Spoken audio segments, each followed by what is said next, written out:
everybody, and welcome to the Deadhead Cannabis Show. Jim Marty reporting from Denver, Colorado, where our weather is actually too as we have forest fires. So, Larry, how are things up in Chicago? Jim, always great to hear from you. Things in Chicago are kind of overcast, a little rainy the last couple of days. No forest fires here. Of course, we don't really have a lot of forests to begin with. And not to make light of the subject, because I've been watching the news and it's really kind of scary what's going on out there. Are you within reasonable proximity of any of these fires? We are on Saturday, just very close to the fires in the foothills behind Boulder. The town behind us, closer to the west, got evacuated. We didn't get evacuated. The danger is the ambers float 3 miles in the air, and then they get sucked into your attic, and that's how your house catches on fire 3 miles from the fire. Oh my God, I didn't realize that the danger zone was that large. Yeah, we're going to put some screens on our attic vents. Makes sense. Wow. Okay. Okay. Well, But good I luck with believe all of we that. were saying 26 structures just west of Boulder have gone up. Have any, to the best of your knowledge, have any cannabis businesses been affected? Grows or anything like that? Don't know about that. There's some retail very close to where I live, and they're okay. Well, you know, the scary part is I was just reading an article the other day about how they're saying that the entire California 2020 wine crop is ruined, even for the wineries that didn't burn down, because all of the heavy smoke in the air has a chemical reaction to the skin of the grape, and it affects the taste of the grape. So most of them are saying we can't have a 2020 vintage because the grapes have all been negatively affected. I haven't heard anything similar about marijuana, so can't really speak to that. But certainly with all the fires that have been happening both in California and Colorado, even for those grows that haven't been directly affected by the flames, I'm wondering if we might not still see some impact as a result of all the smoke. I've heard that about the wine that, the 2020 crop in California is to be almost non-existent, so you might see prices uptick. So stock up on wine because I think you'll see price increases. And, Sure. I think there was something in the news about California treating cannabis similar to wine. Actually, you're absolutely right. Only in California, they've just come out with a new bill that establishes regional identifications for cannabis products and basically creating appellations, which is, a page right out of the wine industry's playbook. But the significance is that they said that cannabis was found to be just like wine, a quote product of the place, close quote, due to the factors like microclimate, soil, geology. That those are the factors that determine what strains of cannabis will grow well there. So in the wine industry and now in the cannabis industry, appellations by, saying grown in Napa Valley or grown in, the Triangle or wherever you want to say it's grown, depending on the product, they're used to establish reputations for quality and distinct characteristics of products from specific regions and to educate consumers about unique qualities that are there because of the fact that these strains were grown in particular places. Huh. I think it's very interesting. I think it kind of, I like it because once again, it's normalizing cannabis. If we're going to, give it the same type of factoring that we give for wine. But I don't know about you, Jim, but I see this as a tremendous solution to the branding problem, right? You can't get a trademark for marijuana names or products, but if you can put something on your label that says grown in Humboldt County, and only you can put that on your label, I think that goes a long way in this industry. Very interesting that it must be grown outdoors. Yes, right. That was interesting because I read that the growers out there were trying to get the same protection for indoor grows, and the group that's in charge of this said no, because if it's grown indoors, it's irrelevant where you're growing it. So, Interesting. yep. So it's Well, only available for outdoor grows. interesting. Yeah, growing outdoors, you can get, obviously very large volume, very large weight. But the issue is not what you spray on your cannabis, it's what your neighbors are spraying on their alfalfa or their corn that Right. contaminate your outdoor grow. So yeah, here in Colorado, some of our outdoor grow clients are tucked in between hills and things like that that protects them from contaminants on the prevailing winds. So yeah, growing outside is a much less controlled environment than growing in a greenhouse or a warehouse. But what I really like about it is, for years, at least in my circle of friends, and I'm assuming yours too, and this seems to be a pretty universal sentiment, right? You talk about, oh, stuff that was grown outdoors in Hawaii or stuff that was grown outdoors in the California coast, up near the triangle, and how wonderful it is, and all of a sudden people start showing up and say, yeah, this was grown in California in the triangle. Well, does it have a label on there that says so, right? And I suppose it could become a little snobbish, like the whole Mhm. champagne or sparkling wine debate. Mhm. Um, but nevertheless, if you know that you're getting a Blue Dream that was grown outdoors in California, that might mean something to you as a consumer, and you should have the benefit of knowing that.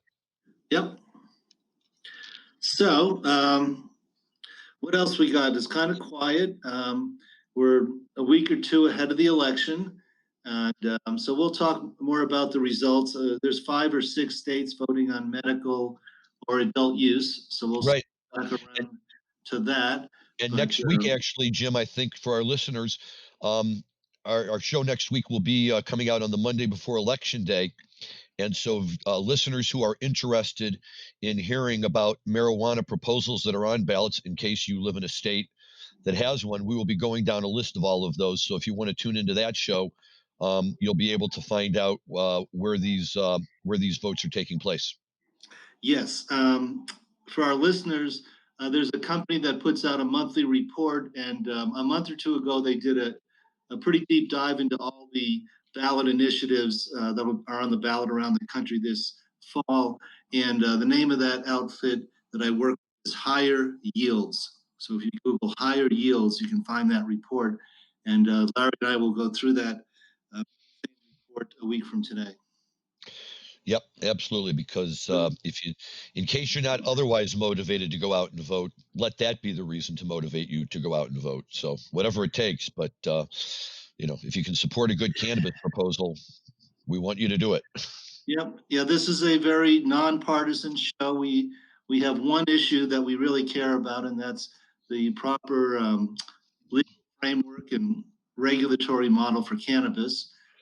Other than that, we just encourage people to get out there and vote, exercise your right as an American to express your opinion. Absolutely.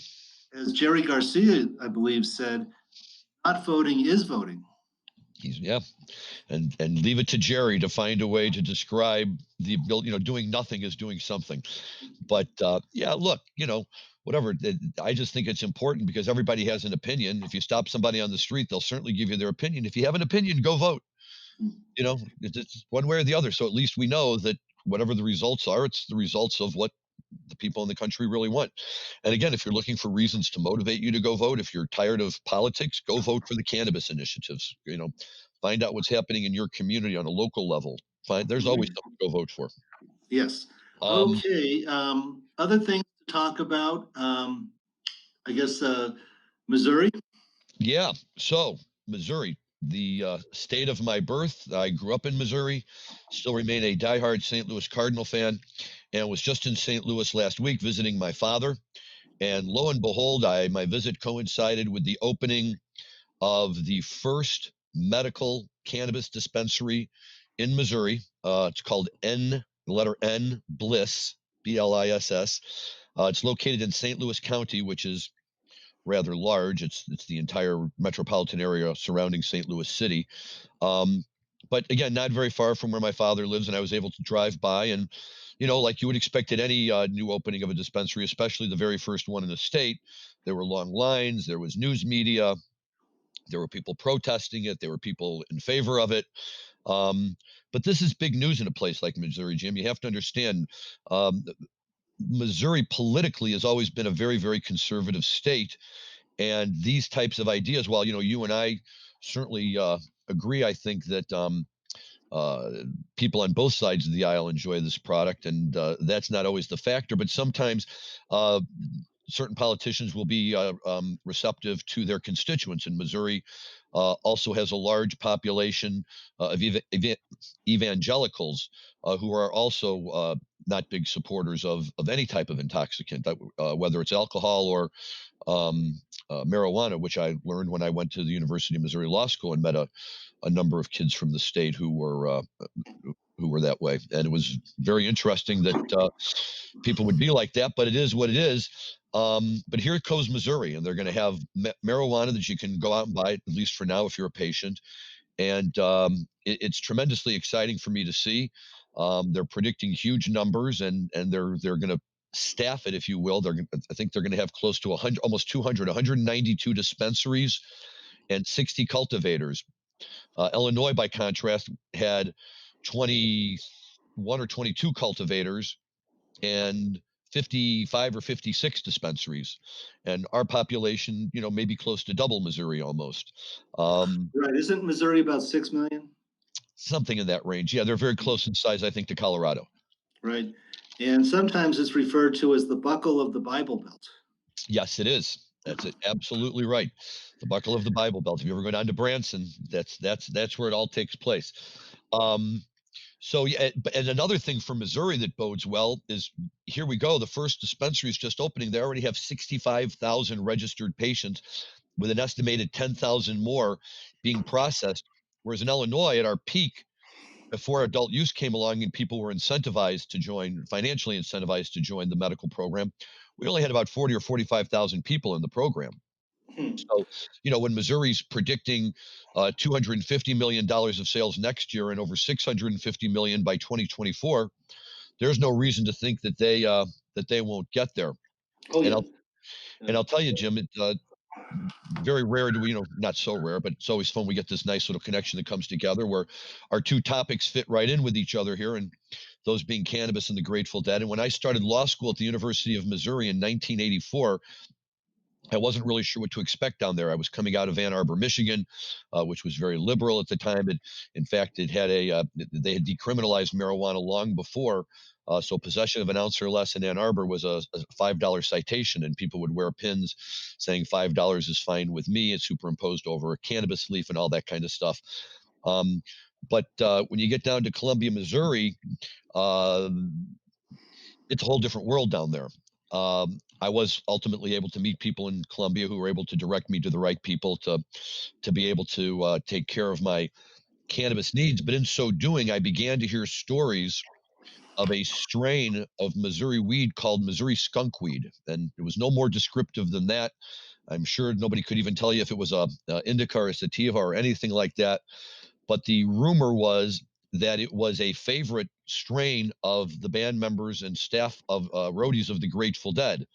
Hmm. So much so that they would go out of their way to schedule shows in Missouri, in Kansas City, and St. Louis to give them an excuse to drive through the state and go through Columbia and stop and make their purchases. And in fact, um, from I would say about 1968 through 1972, the Grateful Dead played a huge number of shows in St. Louis, and some at Washington University, some at the Fox Theater, which only held a couple of thousand people, some one at a community college nearby, one at SIU, Edwardsville, just across the river. Common to all of those was it got them into Missouri, and presumably within range of this Missouri skunkweed. So maybe this really is a rebirth of the Missouri cannabis movement, and we'll find out.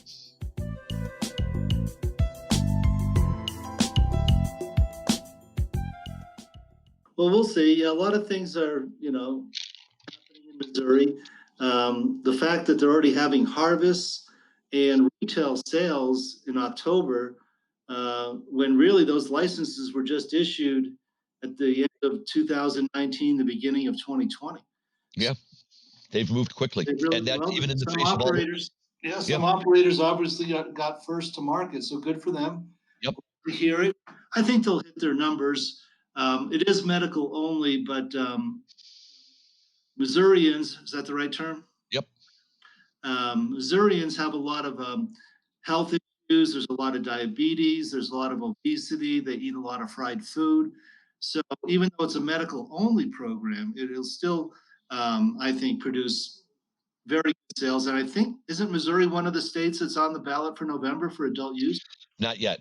Not yet, but they will be there soon. I think they're going to have a year or two of medical just to prove to people that, it's not, doesn't spell the end of the world. And by the way, if you're going to talk about fried foods in Missouri, please don't leave out toasted ravioli. Very good. All right. Well, that's sort of the political landscape. Less than 2 weeks from, as they say on the news, the most important election of our lifetimes. Well, and along those lines, Jim, and talking about the voting, one other, quick little story that I just want to throw in here before we switch over to music. You have to be at least our age, or maybe just a few years younger than us, to remember the name Marvin Washington, who was a defensive end with the New York Jets from, I think, 1989 to 1995. He may have been an all-pro 1 or 2 years, a very good player for a team that always was a high publicity team. And when Marvin retired, somewhere along the way over the last 20 to 25 years, he has turned towards cannabis, as have a number of former NFL and NHL players and Athletes for Care and other actions like that, organizations like that. And in fact, at a number of cannabis conferences that we used to go to, including some of the Cannabis World Congresses, founded and run by our producer, Dan Humiston, it was not uncommon to see groups of former athletes coming in to do presentations on the benefits of cannabis. But Marvin was always very, very outspoken on the issue. And it was hard to miss Marvin. He's the size of a small house. I'm about 6'1", and I'm used to being one of the taller guys in the room. But boy, I felt like a little kid standing next to him. At any rate, a few years ago, Marvin was the lead plaintiff in a lawsuit that was filed, um, trying to get a federal court to declare that the government's classification of marijuana as a Schedule I controlled substance is unconstitutional. And over the years, I've heard a number of arguments made about that, both on a legal and a factual scientific basis, why it's a random and arbitrary and capricious classification that doesn't merit uh, uh, staying where it is. As one would have expected, the district court dismissed the lawsuit, I believe, on a standing issue. The Second Circuit Court of Appeals, which should have been an automatic affirmation of the district court, actually gave Marvin a choice and told him uh, that instead of ruling on the appeal, they would give him an opportunity, his group an opportunity to reach out directly to the DEA and ask for voluntary reclassification from Schedule I to Schedule II. Um, Marvin said no to that because a reclassification from 1 to 2 doesn't really do very much for people. We still have 280E, we still have the bank rules, we still have a lot of stuff, and I think the goal was, let's just take it off altogether. So when his group turned down that offer, the second district went ahead and affirmed the trial court. The matter was taken up to the Supreme Court, and just the other day, the Supreme Court entered its order denying Marvin and his group's writ of certiorari, which is the legal process by how you ask the Supreme Court to hear your case. There was no opinion published, so it's unclear exactly why they chose not to take the case. I'm guessing it's because they probably see this as more of a legislative issue, and that if the legislature wants to change the classification, then it should go ahead and do so. But either way, for anybody who knew about the case or has ever heard of Marvin Washington, this was just another attempt, as you and I have been talking about, Jim, to find ways, at least people looking to find ways, to legalize marijuana. And of course, as you and I always do say, on the one hand, there's a lot of benefits to that. But on the other hand, if you're in this business and you have a vested financial interest in this business, there is a lot of benefit to considering not being necessarily legal at this time. Well, yes, and as we've discussed, certainly we prefer a legislative fix than a Supreme Court decision. We have a very conservative Supreme Court right now, with the majority, soon to get an additional conservative seat. And their position, I believe, is that their job is not to legislate. Their Right. job is to interpret whether the laws Congress passes are constitutional. Right. I agree. And That is what they've said. And I'm fine with that. I don't necessarily Sure. see one activist Supreme Court circumventing a legislature, but that's very interesting. Yes, Yeah.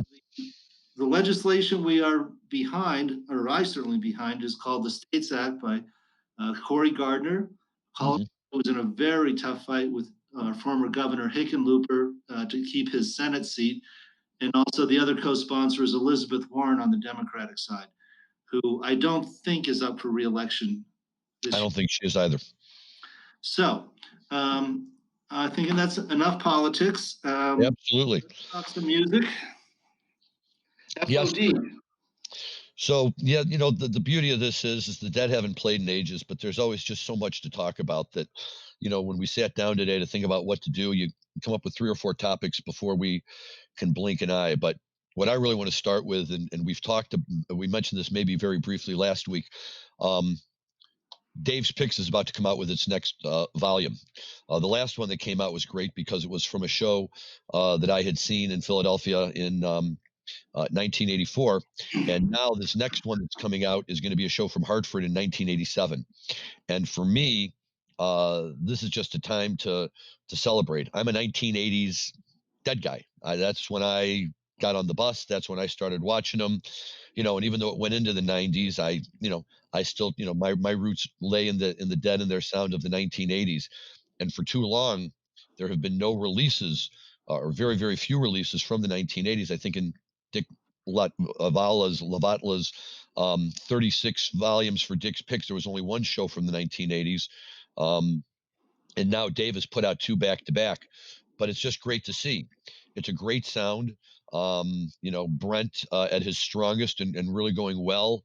Jerry coming back from his first diabetic coma and really picking up where he left off. And uh, Hartford was just a magical place for shows. Unfortunately, I never saw them there, but I know from accounts of others and from having reviewed set lists and listening to bootlegs, that was always a favorite place for the Dead to play. Um, and so it's great that they've released this. I'm looking forward to getting it sometime in the next week or so, and can only hope that this signals a real direction to focus on shows throughout the 1980s for a while. Yes, me too. As I think I mentioned, my first show was 79, but I saw many shows in Colorado in the 1980s. Night runs at Red Rocks, Telluride 87, McNichols shows several years later on between Thanksgiving and Christmas. So yes, we had lots of great Grateful Dead shows in the 80s in Colorado. Again, that was my run too, up into the 1990s in Las Vegas at the Silver Bowl. In fact, as I've told on previous shows, my last Grateful Dead was May of 1995 at the Silver Bowl in Las Vegas. So I think we had a little bit of to have about FOD, Friend of the Devil. Well, that was something else that I wanted to throw out there, and I guess this just goes in the category of do your homework, but go to the shows. For years, Jerry Garcia plays Friend of the Devil. The Dead sing it. I sing right along with it. It's my song. I love it. It's one of my all-time favorites. I can sing it in my sleep. I have friends who used to sing it to their children, but instead of saying friend of the devil, they'd say friend of the doggy so the kids wouldn't get scared, and all sorts of little fun things like that. But what I started noticing was sometime in the last 10 years, when the song would be played by Phil and Friends or by Bobby or Dead and Company, or by other people, there was a verse that got added on at the end that I had never heard before. And just really quickly, it goes, you can borrow from the devil, you can borrow from a friend. The devil will give you 20 when your friend got only 10. And it's the last verse of the song. And I couldn't figure out for the life of me where that verse came from, who had invented it, why it was part of the song, why they were singing it. Jerry had never sung it. So I just assumed that meant it was what it was. And I was listening to the Grateful Dead hour, or the Grateful Dead show on Sirius XM on the Grateful Dead station last Sunday, and somebody called in and happened to ask that question, and they gave an answer that really knocked me over, which is that's a lyric that's original Robert Hunter lyric was part of the song originally. And sure enough, when I went and I pulled out, Robert Hunter's Box of Rain or whatever his lyrics book, there it was right there, right along with all the other verses. I had never even occurred to me to just go pick up the book and look and see if it was there. I was so certain that it couldn't have been a part of the tune. And so I started digging deeper. And apparently, um, Robert Hunter says that when he wrote the song, he wrote it in stages, and by the time he got to this last verse, Jerry had already recorded a version of the song without it. And apparently, Jerry was just not willing to change his mind or his musical interpretation of the song to include that verse, so he never sang it. I don't know so much that it was a protest as much as just he felt it would upset the balance of the song the way that he had it in mind when he wrote the music, and so it was just all eliminated. And now here it is being brought back, and certainly part of Hunter's work, and very much deserving to be out there in the open.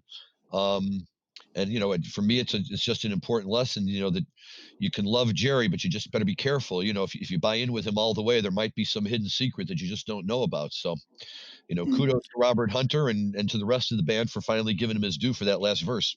Well, a couple of comments on that is now is FOD, that's what us deadheads call it, friend of the devil, FOD. Is that off of Working Man's or American Beauty? American Beauty. Okay. So at the time, the band was under a lot of pressure from Warner Brothers to keep their songs to 3 minutes so they could have FM radio and That's right. AM radio play back in the Right. early 70s. So Yep. that might have been one of the reasons to leave off that last verse. My other comment is, though, you can hear Robert Hunter pretty much when he played Friend of the Devil, he would include that last verse. And there's a lot of live recordings of Robert Hunter singing Friend of the Devil that include that last verse. Well, I have to confess that somehow that was something that had always escaped my attention. I've heard Robert Hunter sing many times, and maybe I had just never focused on it. But I'm satisfied. I've now come to the end of my quest. I understand what it is, and I'm all for it. All right. Now, coming to the end of our time slot here, I guess we can end on maybe a bit of a sad note. You had a friend who had a heart attack. You want to tell that story? Yeah, this is it's both a sad story, but with a dead favorable dead twist for an ending. I have a very dear cousin, a first cousin, who is an attorney here in Chicago. Love her dearly. She's a few years younger than I am, so I didn't spend as much time with her back in the growing up days. And now she's gone and far exceeded me in the legal circles, and so I'm the one looking up to her. And she married a wonderful, wonderful man who was an attorney in her law firm with her, and they're both in their early 50s, and they're both triathletes for their honeymoon. When they got married, it was the second marriage for both of them. So only a few years ago, they went to run a triathlete, which I couldn't understand, but they were happy as can be. And he was a big deadhead, the husband, and the husband had a good friend from his college days or wherever, who somehow has a connection to Phil Lesh. And Phil Lesh had even come to Chicago to play a birthday party show in this guy's backyard a year before, that my cousin and her husband had attended but couldn't tell me about because it was a big secret, so they wouldn't draw huge crowds that weren't invited. Um, but after my cousin's husband passed away, the friend reached out to Phil Lesh, and said, "Look, this guy passed away. It was very tragic. He was a big fan of yours and the band, and if you could help out one way or another, it would really mean a lot."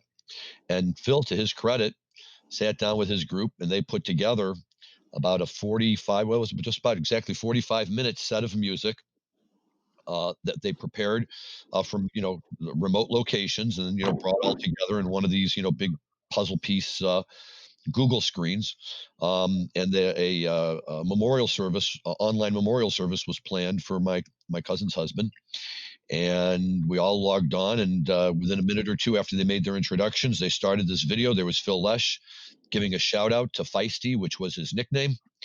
And the next thing you knew, they were playing Eyes of the World, into Help on the Way, Slipknot, Into the Wheel, and back into Slipknot. When unfortunately the time ran out before they could jump into what everyone had anticipated would be a great Franklin's. But it was just a wonderful, wonderful feel good moment. Not the least of which because Phil Lesh is a busy guy. He and his group don't have to take time out to do this kind of thing, but clearly they did. For me, that's just another check mark in the plus column for Phil Lesh, who's already one of my all-time favorites. Um, Sure. and I can Yeah, tell you, I'm a my big, cousin big just Phil missed him so fan. much. Really enjoyed seeing him post Grateful Dead at Red Rocks, etc. Who was in the band with him? Do you know? No, I'm assuming that it was what they refer to as the family band. The Terrapin family band, right? Exactly. That plays up at his Terrapin Crossroads location, which I believe includes two of his sons. There was a female vocalist who sorry I don't know her name because she had a wonderful voice and she was really really good. The drummer was great. He was sitting in his apartment drumming on whatever objects were in front of him. He didn't have a kit. He had his desk and a stapler and something else, and he was just playing off of that. And it was great. I think one or two of them were actually standing on the deck of the Terrapin Crossroads place out in Marin County.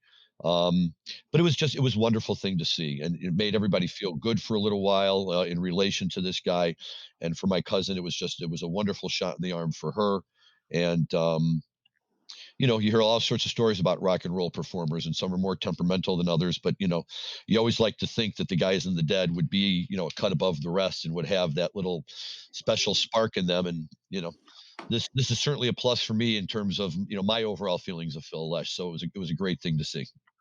Yes, very good. Yes, I've been to Terrapin Crossroads. It's on a little sandy spit into the bay, and it's surrounded on three sides by water. It's a very beautiful place. And, we're coming to the end of our time slot, but we can probably squeeze in one more story about Trey Anastasio recently playing, and I guess he's doing it most Friday nights for the next few weeks at the Beacon in the north side of Manhattan.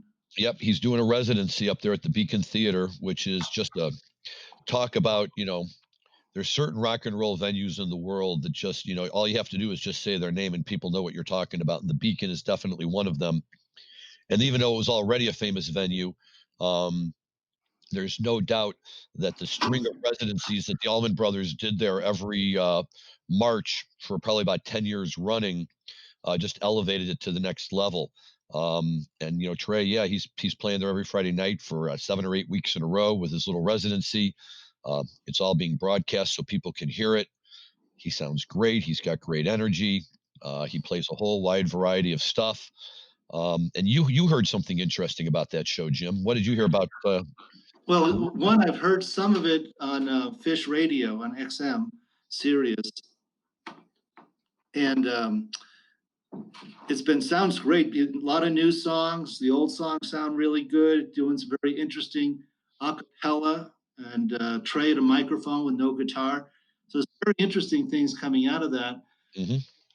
Trey, to help the people who work at the Beacon, is paying them basically to listen to his show. So all the people who would normally be working in bars, selling beers, cleaning up the venue at the end of the night, are being invited to get paid to come to listen to him play. And then I guess on the economics of it, they make it up with the live broadcasts on XM or where he's posting his live music to. I guess that's how he makes up for the economics of paying all these people to come to the show. And he gets an audience. Mm-hmm. That's awesome. Yes, probably some social distancing. Yeah, it's okay. It's a beautiful old theater. I went to a New Year's show a number of years ago with my son for a government mule show. We actually went to Manhattan without tickets, and we couldn't get tickets to MSG from Fish, but we did get tickets at the Beacon for a government mule. Nice. I've been to that. It's a beautiful old theater. Yep. And, another Beacon show is David Byrne has a new documentary that's just fabulous music. Oh, you know what? I'm so glad you mentioned that, and we really should have talked about that. Let's put that on the burner for next week because that's something that has to be addressed. Yeah, that's a very interesting. I believe Spike Lee directed it. He did. It was that. Yes, thank you for mentioning that. It was just on HBO the other night, and I think it's going to be shown on HBO, over the course of the next month or so. I can't even remember the name of it as I'm sitting here. But if anybody was a David Byrne fan or a Talking Heads fan, or even if you don't know who David Byrne is, you need to watch this. It's just tremendous, and we will definitely talk about this next week. Looking forward to it. He's really a national treasure, and his voice sounds just the same as when he was in Talking Heads. Isn't it amazing? We looked up his age. He is 68 years old. Yep. And he was up there moving around and having a good old time. It's a fantastic. All right, everybody. I'm going to say over and out from the Deadhead Cannabis Show. Larry, say goodbye. Goodbye, everyone. Thanks for listening. As always, stay safe, stay healthy, and enjoy your cannabis responsibly. Over and out.